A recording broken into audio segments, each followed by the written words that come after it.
We think that you're an intentional cheat. You can't accidentally rack up that many violations. Well, that's what the Pennsylvania Turnpike Commission has to say about drivers and companies who use the Turnpike without paying tolls. The Turnpike put out a list of the companies it says are the top Turnpike toll violators. So we went to go find them, and Fox 43 finds out if those companies are paying up. Jackie DeTore here now with the very latest. Jackie? Ellie and Evan, that list had 24 companies from 7 different states that owed the Turnpike more than $1 million. So we contacted all of the companies on that list to ask why they weren't paying. One of the companies even said we were the first news station to contact them about that list. Now, Fox 43 finds out if the Turnpike is getting its money back.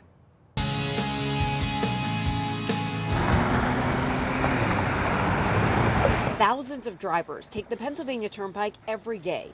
According to the Turnpike Commission spokesman, Carl DeFebo, most of those drivers pay a toll, but not everyone follows the rules. Yes, we understand tolls are going up. That's not a reason to cheat on your tolls. Back in October, the Turnpike released this list, 24 companies that the Turnpike says has failed to pay some pretty hefty fines and hundreds of violations. We think that you're an intentional cheat. You can't accidentally rack up that many violations. Since the list has been public for a few months, Fox 43 followed up to see if these companies on the top violators list have paid up.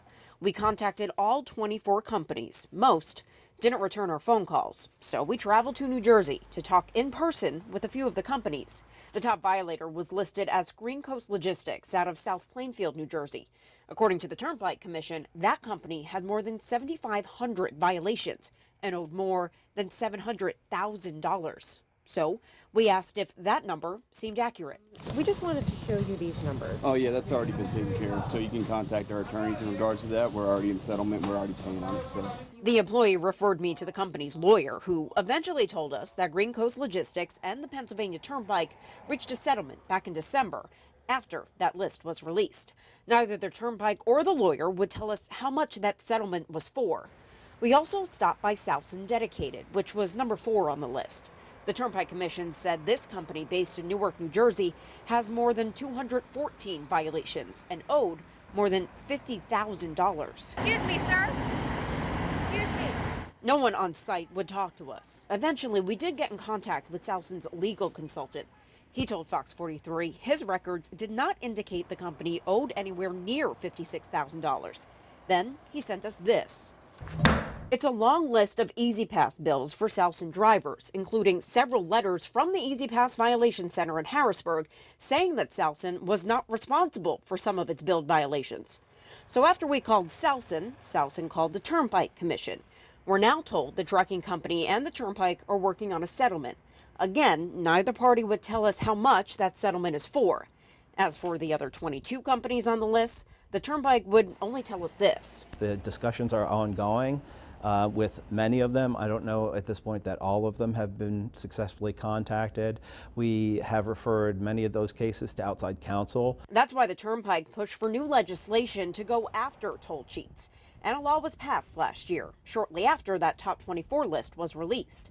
Before that, DeFebo says driving through the E-ZPass lane without an E-ZPass wasn't even illegal. It was never against the law to drive through the toll plaza without paying your toll. That new law goes into effect on August 4th, and it allows the Turnpike to put a lien against the registration of a vehicle that either has 6 toll violations or owes the Turnpike more than $500. That all means the driver will not be able to re-register or sell that vehicle without paying the bill. The law also allows the Turnpike Commission to work with other states to go after drivers outside of Pennsylvania too, but only if the other states agree. But it would also allow New Jersey to pursue violators from Pennsylvania who owe the New Jersey Turnpike Authority. And vice versa.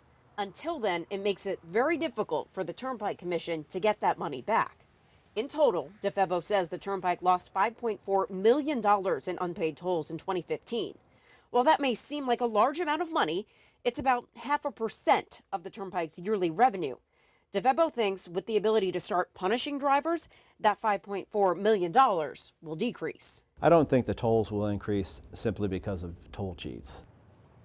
Now, we also reached out to some neighboring states to see if they would enter a reciprocal agreement with the Pennsylvania Turnpike Commission to go out of state and get those out of state drivers.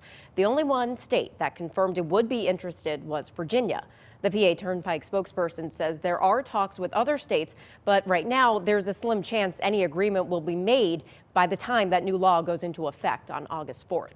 Again, that means some of the remaining companies on that top violators list that are from out of state may not face any criminal charges or even be forced to pay unless the state from that company agrees to work with the PA Turnpike to track down that cash. Until then, the Turnpike is still out of the money. Now, if you have a story you want me to look into for our weekly Fox 43 Finds Out segment, send me a message on Facebook or shoot me an email at fox43findsout@fox43.com.